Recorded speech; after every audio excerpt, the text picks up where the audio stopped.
જોડે સીધી અણબનાવ બન્યો હોય એવો અમારા ધ્યાનમાં નથી આવ્યું, પણ એ બધું હવે પોલીસના પેલા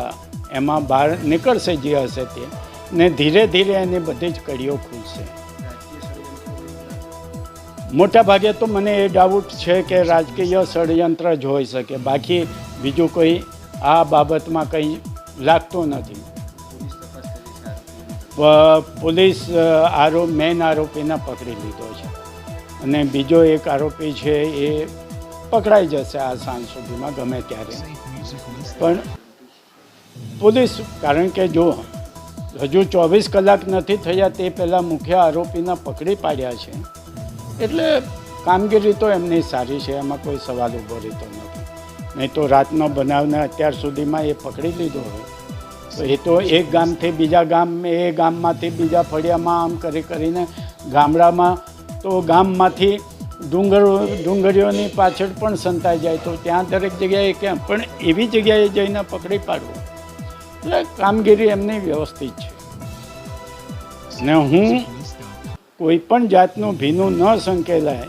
એના માટે ગૃહમંત્રી શ્રી હર્ષ સંઘવીને પણ મળવાનો છું, મુખ્યમંત્રીને પણ મળવાનો છું અને રાજ્યના પોલીસ વડાને પણ મળવાનો છું કે આ કેસમાં એ રીતના કામ ચલાવાય અને એની પાછળ, પડદા પાછળ પણ કોઈ હોય તો એને પણ લપેટમાં લઈને આવનારા દિવસોમાં આવું કૃત્ય કરતાં 10 વખત વિચાર કરે એ જાતની સજા અપાવવાનો અમારો પ્રયત્ન રહેશે.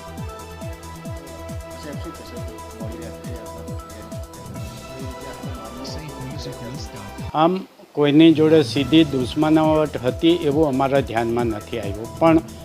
જે રીતના બનાવ બન્યો છે એટલે ક્યાંક ને ક્યાંક પહેલાંથી કંઈક તો હોવું જોઈએ. પણ અમારા ધ્યાનમાં હું ગયા અઠવાડિયે ફળિયાના આગેવાનો જોડે, લોકો જોડે, યુવાનો જોડે બેઠો તો તારે એવી કોઈ વાત નહોતી કે આ લોકો આવું કંઈક કરી રહ્યા હોય એવું અમને ડાઉટ છે. પણ જે રીતના હુમલો થયો એમના પર, એથી લાગે છે કે હુમલો કરનાર કોઈ બીજો છે,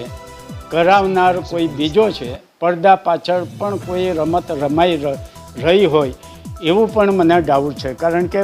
ભત્રીજો જે રીતના કામ કરતો હતો ને વિસ્તારમાં અને ગામમાં એ લોકપ્રિયતા એની વધતી છે, એટલે જેમને આ